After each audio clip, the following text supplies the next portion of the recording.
nový merch. Ja idem all in, ty namočíš si len tip, to je môj podpis, kde si splaš, kde to je? Tu je to. Aj s jazykom vyplazeným.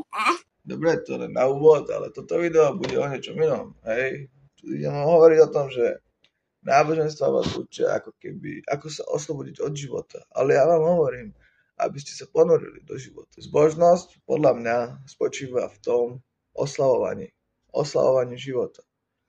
Nie odriekanie si, ako vás učia mnohé náboženstva, odriekajte si, ja neviem čo. Ponorte sa hlbšie do života. Odhoďte strach, alebo sa zoberte za sebou a ponorte sa hlbšie do toho života. Pretože zvieratá nevedia oslavovať.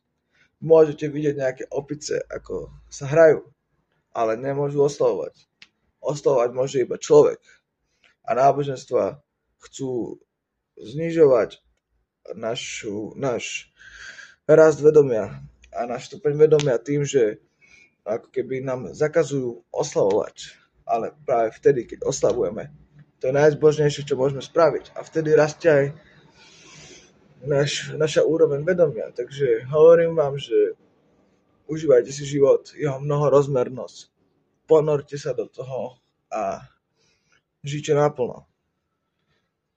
Proste oslava, you know what I'm saying?